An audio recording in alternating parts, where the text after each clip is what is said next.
Hello and welcome to The Excerpt. I'm Dana Taylor. Generation Alpha has arrived. More than 2 billion children in this cohort were or will be born worldwide between 2010 and the end of 2024. It will be the largest generation as well as the most digitally connected in history. What do we need to know about this dynamic group as they navigate some of the world's biggest challenges? Dr. Leah Orchanek, a pediatric psychologist at Nemours Children's Health, joins us to provide a clinical and developmental perspective on what impact this group might have on our world. Thanks for being on The Excerpt, Dr. Orchanek. Thank you so much for having me. How would you define Generation Alpha? As you said, they are kids who are born from 2010 up until the end of 2024. So some kids have yet to be born into this generation. And they will be comprising about 2 billion people worldwide, which is about 25% of the global population. So it will be the biggest generation that we've seen to date. And within the United States, they will be the most diverse. And I think there's some exciting ideas that they're probably going to bring, but of course remains to be seen because we're talking about kids who are ranging from teens to kids who are just in infancy and yet to be born at this point. Most of them are children of millennial parents, parents who were born from 1981 through 1996. Well, being the most digitally connected generation, there is concern that alphas are too focused on screens and the internet with reduced attention spans. How might this impact their relationships or even their job prospects? I think it's a great question because technology continues to evolve and change in every generation since the onset of the internet, and the technology as we know it has had their own unique challenges with how to navigate and how to integrate this technology into their lives. And I think the Generation Alpha will be no exception in terms of trying to learn the best ways to manage. And so I think at this point, we want to make sure as parents and as members of the community who are engaged with these young people that we're thinking about how to teach them digital literacy and how to teach them safe and healthy ways to have relationships with technology and use it to their advantage and in positive ways rather than some of the challenges that we know can come with social media or misinformation. Well, this is the first generation to never know a world without smartphones and social media, two things that are correlated with an increase in depression, anxiety, and loneliness. As a psychologist, how do you think parents should address this? I think a couple of things. We really want parents to be mindful about the amount of time that kids are spending on screens. And so we know that under age 2, there really is no benefit to having any screen time whatsoever. And actually, it's associated with some additional risks in developmental delays and communication and fine motor skills. So under the age of 2, we really don't want to see kids on screens if at all possible.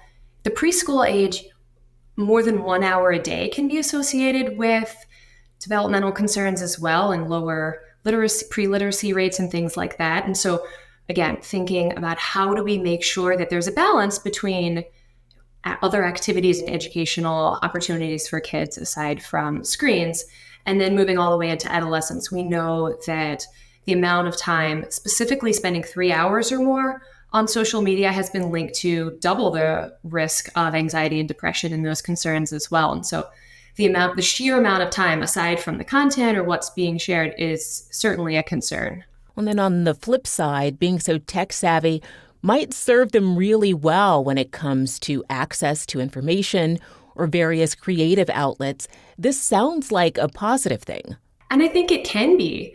And at this point, I think parents probably have had the experience that they're learning about technology sometimes from their kids, but at the same time, the internet has a lot of information and facts. It also has a lot of misinformation, and we want to make sure that kids are learning how to navigate that, how to determine what sources are valid, how to be safe and have online interactions with people and making sure that they're protecting themselves. And this comes from parent monitoring, but it also comes from continued communication with kids and parents about what are they seeing, what are the challenges that have come up for them, is there any concern, and how they feel about that or how their friends are navigating some of those challenges as well. COVID had a profound impact on the Alpha's access to learning, socialization, and emotional development. It's been widely reported that many are still struggling.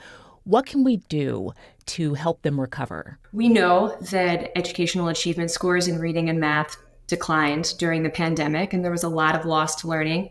We're seeing some gains in that, but kids are still not back to where they were in terms of reading and math scores that were before the pandemic. And so one thing I think we can really do on sort of an individual and community and societal level is to be really promoting consistent attendance in school and making sure that we're not seeing any more lost learning through chronic absenteeism and missing days of school, because that perpetuates and exacerbates the problem that we already are seeing.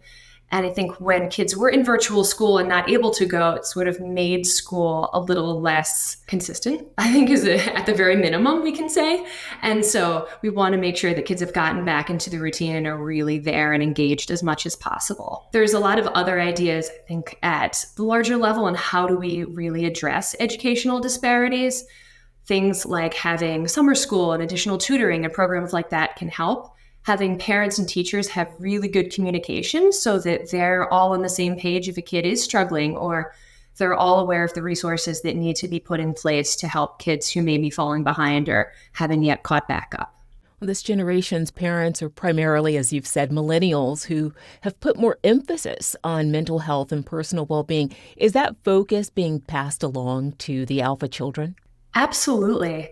And I recently saw a statistic out of Lurie Children's Hospital, did a really nice research study on millennial parents and their views on mental health. And it showed that really most millennials say that their own parents didn't talk to them about mental health, but that 98% in this one particular study actually do talk to their own kids about mental health. And I think this is such a positive thing to be normalizing and talking about emotions and well-being from this perspective. I think it will be important not to have millennials set the expectation that kids always need to be happy or everything needs to be going well, that all emotions and a range of emotions is healthy and important, but setting the stage to talk about when things aren't going well, or how do we navigate tricky and challenging situations that come up at school, because we know that they will. And how do we know when to seek help, and making sure that parents have the resources to seek out when they need to. Do you see this group's changing conventional milestones in life different from previous generations? I'm talking about things like marriage, buying a house, having kids. It's a good question. And I think it remains to be seen. These kids are so young and it's hard to even predict what the technology will look like. We know that their parents, millennials, are more likely to be raising kids in single parent households than ever before. But we also know that fathers are more engaged with kids emotionally. So I think, there's going to be different trends across this generation. And the fact that alphas are from the most diverse generation to date suggests that maybe they will be more accepting and empathic, because that's what we know about kids who are exposed to diversity at an early age. And so those sound like positive potential strengths, but I think, certainly we'll be conducting some research to get a better sense of where this generation is going. And this group is also being impacted more than any in history by climate change, cost of living increases, and inflation. How would you counsel them to deal with these really big challenges? Yeah, and because some of these kids, again, are so young, and some are teenagers and already taking up causes that they believe in, I think a lot of this starts at home. And how do we talk about social justice? How do we talk about really stressful big events in the family? And one way to build resilience is to have these conversations and accept that change is happening, and whether that's change for the better or change for the more stressful, how do we embrace that and develop really healthy coping habits and strategies to communicate and talk about that and manage that from a way that feels developmentally appropriate for a 3-year-old versus a 17-year-old, and how that's going to be different. And how do we make sure that kids feel connected and supported? Because there are some big things happening globally, and that will likely continue, and the nature of that may change. But kids in every generation are going to be faced with challenges and obstacles. And I think this generation more than ever is resourced and able to talk about that. So my hope is that they will continue to have that resilience moving forward. Many consider alphas to likely be more resilient, empathetic, innovative, and solutions driven than other generations. How might this make a difference to their potential and society as a whole? I think we are living in an era where there is a lot of separation and dissent and hatred, and there continues to be racism and injustices. And to be building a generation who is ready and able to fight against that and to embrace differences and understand and really view the world from a lens of compassion and curiosity rather than judgment and trying to create conflict and dissension, I think is going to be such a strength moving forward and a priority, hopefully, of parents and educators alike.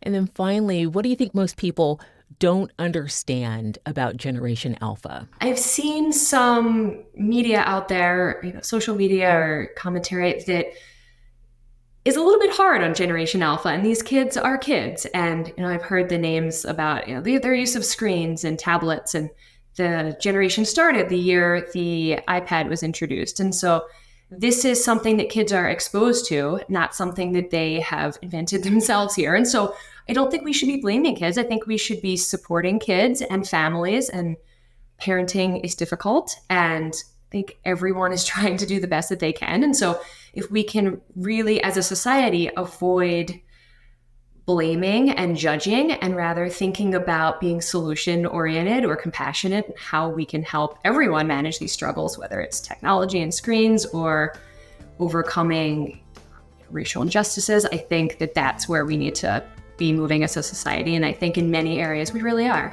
Great info. Thank you so much for joining me, Dr. Orchanek. Thanks for having me. Thanks for watching. I'm Dana Taylor. I'll see you next time.